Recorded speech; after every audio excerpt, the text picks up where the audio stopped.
just letting you all know, I've officially entered my delusional arc. I am now officially, fully convinced we are getting a JJK Part 2. A TwoJutsu Kaisen, if you will, as the community has been calling it. But anyway, let's just get into this video. Make sure you like and subscribe. Sometimes you gotta close the door to open a window.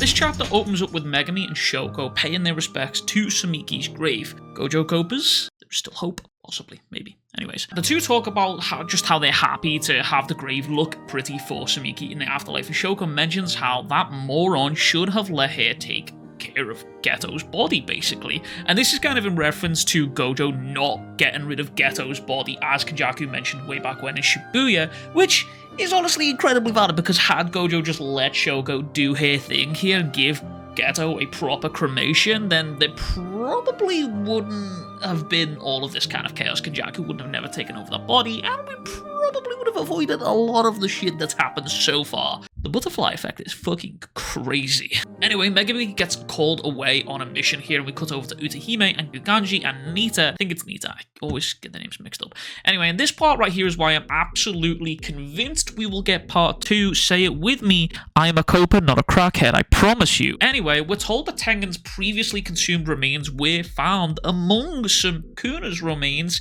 after he was torn from Megumi's body. Yeah, oh, I know. But then the group talks about what that means for Master Tengen's berries, and it seems like they will remain in place as long as Sukuna's remnants are preserved. Yes, I fucking know. This line right here about Sukuna's presence in the story, it basically outright just confirms that Sukuna's presence in the story is still a very, very real possibility. And not only that, but it also basically outright states that he needs to stick around for Japan to be safe, because if he goes, then Tengen goes, and then the barriers fall. And, you know, it kind of sets it up, because should any ne'er-do-wells decide that they want to do well, then they could tamper with the remains of Sukuna, either resurrecting him, consuming him, or even using the seance technique to bring him back. Because remember, Granny Ogami brought back Toji Zenin with just a small sample of his flesh. But what really sets the alarm bells ringing for me here is that Gakuganji tells Utahime to not be so hasty about putting into place the countermeasures and the contingency plans against Sukuna, which, if I'm honest, is just outright sus for one, and for two, outright dumb as fuck. Why would you not want to rush to figure out plans to stop a possible revival of the fucking strongest dude who just split your strongest other guy in half? What are we doing here, Gakuganji? You are either sus or just outright brain dead. These points all serve to feed into my actual delusion right here, because that's what we do. We do crackpot theories and delusion around here. Like and subscribe. Anyway, we move further into the story here, and we see Maki, Daido, and Mio all talking, and Maki is basically giving them the pass to go for it, even giving Daido a katana. And Maki mentions how they'll probably send Yuji and Hana to remove the cursed objects from the remaining incarnated sorcerers, and then mentions how there is players taken by the military during all of that chaos, and mentions how they'll probably have to go and get them. So she can't just let these two go as exceptions just because they are friendly. But then mentions that Tokyo is pretty much sealed up and it'll be a safe zone because cases throughout Japan are sure to keep gathering there. So in other words, Maki just sort of says, be free. I didn't see you do this, here's the quarantine zone, I didn't see you being there. But Daido mentions how when it's time to come and put his head on the chopping block, it better be Maki who comes from him, which again, this sets up an entirely possible conflict for these two, because again, this sets up a very, very interesting conflict between these two, because I'll be honest, Daido was a very, very interesting character to me. This guy was just like someone who has just raw strength and sheer lethality, and I just really like the appeal of his character. I mean, he wasn't ever confirmed to be heavenly restricted, but he also wasn't confirmed to be a sorcerer. He was just a menace. He was just a straight-up menace with a blade, and I would love to see more of him. So if we do get a sequel, Gege, please bring that dude back. But we also get a little check-in on Charles here, who I wonder if he got his rib back from Hakari. Yeah, that dude's definitely never getting that rib back. Anyways, here he is now working on his manga, and this part kind of feels like a Gege self-insert here, kind of. There's a few bit of mentions about how professionals should get their times to deliver the pages. I believe it's just a sort of like maybe another piece of evidence for a JJK Part 2, not really relevant. But anyway, here comes the next big piece of my delusion, because it turns out that Takada is indeed alive. I've been saying it for a long time. I didn't think he was dead. I just thought he went asleep.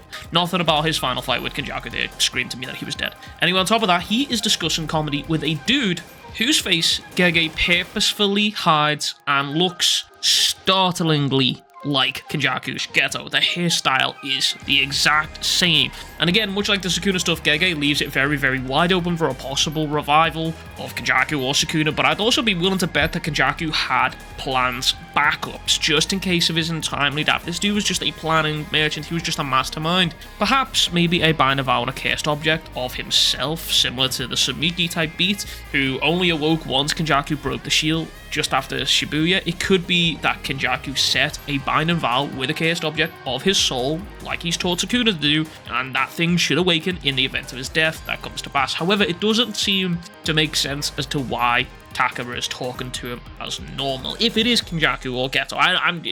That is a video for another day, because I got some deep dive madness cooking up. There's some theories floating around on the old Twitter sphere here that I really fucking subscribe to and can be backed up with some sort of evidence, to be honest with you. But let's just say, so far, I'm very, very convinced that we're getting a TwoJutsu Kaisen. I'm so ready for this, Gege, please, especially with that announcement on the horizon. Holy moly! We do get to wrap up some other characters here. For example, Amai and Higuruma. Amai is trying to seek forgiveness for a dude that he bullied, and he swiftly just says, no, I'm good on that one, Chief. And honestly, that's kind of based. I don't blame him. Fuck bullies.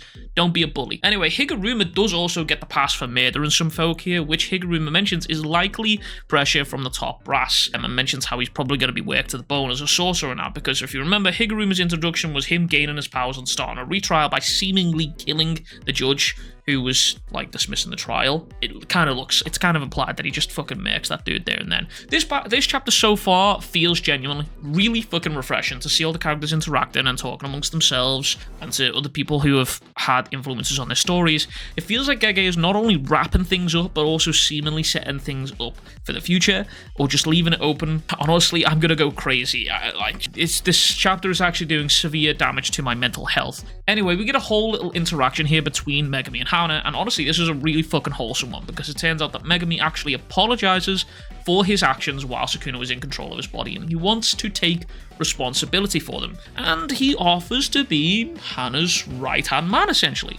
Obviously, you know, Hana is already in love with this dude, and she's kind of panicking in case Megumi remembers, but this obviously leads into some funky hijink businesses about Hana basically mistaking Megumi kind of offering her marriage right here or something. It's kind of nuts. You see Megumi getting all flustered, and he leaves promptly, because when he offers to be her right-hand man, she says, do I hear wedding bells ringing? And honestly, I really love this interaction. It was really nice. It was wholesome. Again, as I said, this chapter felt like a breath of fresh air. But we move into the final pages here, and we are shown the gang arriving to the home of a couple whose wife has reported her husband looking all sorts of fucked up and funky and distorted. The first things that came to my mind when I saw this page was, 1, Gigi from Dandadan, Evil Eye, reminds me exactly of that, and 2, it reminds me of Sukuna's eyes. The way Sukuna's eyes went all sort of bug-shaped on the mask kind of reminds me of that. However, the very, very interesting part here is that it's only the wife that can see him looking like this. Yuji, Megumi, and Nobara, and even the husband himself, you can't see any difference to himself. It's only her that can see it, which means it's actually the wife that is cursed, and he's actually not.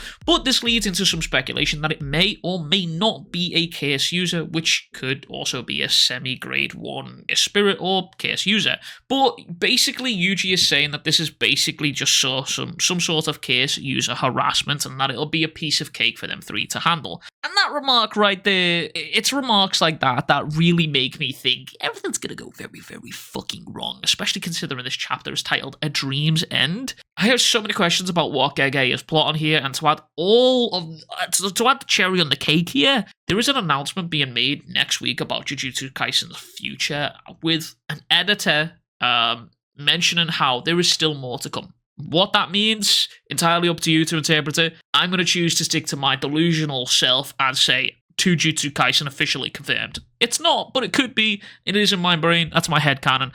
I will be logging off the internet promptly for several years if it is not JJK Part 2, to be honest with you. That's a lie. I won't be doing that. I'll still be making videos. But all of these facts, coupled with the fact that Gege seems to be setting up something here in these final 2 chapters, genuinely does make me really fucking giddy and also slightly delusional with excitement about what this announcement is and what it's going to hold for the fans. And honestly, I just want to say, as a fan of the series, I genuinely, truly love love, and I am truly grateful for the journey that we've been on with JJK. Whether you like the ending or whether you don't like the ending, whether you've got gripes with it or whether you think it's a perfect series, it has certainly, undeniably, been a fucking wild ride, and I will never ever forget it. Been a truly, truly wild ride. Anyways, that is everything from me. Don't forget to like and subscribe, and I'll catch you guys all in the fucking next one. Much fucking love. Big fucking kisses. Peace.